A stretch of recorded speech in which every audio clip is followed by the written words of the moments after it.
Excellencies, good afternoon and Xin Chao. I'm delighted to join this platform virtually today. I congratulate Vietnam, especially Prime Minister, His Excellency Pham Minh Chinh, and my esteemed colleague, Foreign Minister, His Excellency Bui Thanh Son, for successfully holding the first ASEAN Future Forum. I thank them for inviting me to this body. India and ASEAN are neighbors, sharing millennia-old cultural and civilizational linkages. The ASEAN-India relationship, which has now entered its fourth decade and has matured into a comprehensive strategic partnership, is based on shared values and common aspirations. Excellencies, ASEAN is at the heart of our Act East policy and is a crucial pillar in India's wider Indo-Pacific vision. We support ASEAN unity, ASEAN centrality, and the ASEAN outlook on Indo-Pacific. India truly believes that a strong and unified ASEAN can play a constructive role in the emerging regional architecture of the Indo-Pacific.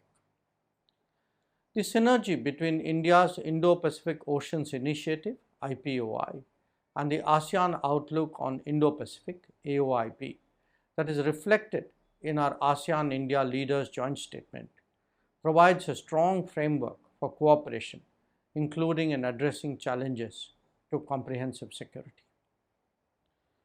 India was among the first to accede to the Treaty of Amity and Cooperation in Southeast Asia, indicating our collective resolve towards maintaining peace, prosperity, and stability in the region. We have held the first ASEAN-India maritime exercise in 2023 and aim to hold the second edition at a mutually convenient date. Our recent operations in the Red Sea have rendered protection and support and evacuation of crew, including of ASEAN member states. As a net security provider and a first responder, India's initiative of security and growth for all in the region, SAGAR, is aimed at contributing towards peace and stability in the region. Friends, it is vital that freedom of navigation and overflight and unimpeded commerce are respected and facilitated by all.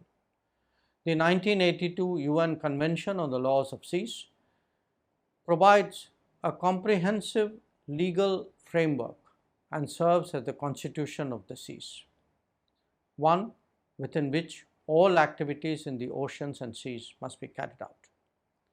Upholding the UNCLOS is a common and collective endeavor, besides our efforts towards mitigation, adaptation, and response capacities to deal with the impact of climate change and disasters, and global challenges such as transnational crimes, terrorism, cyber attacks, human trafficking, and health and food security. The digital era and increasing use of artificial intelligence have resulted in a premium being put on trust and transparency, affecting our concept of security.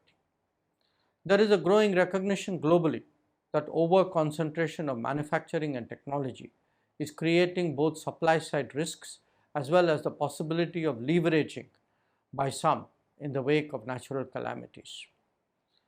We all had experienced this during the COVID pandemic, and all of us have learned important lessons from it.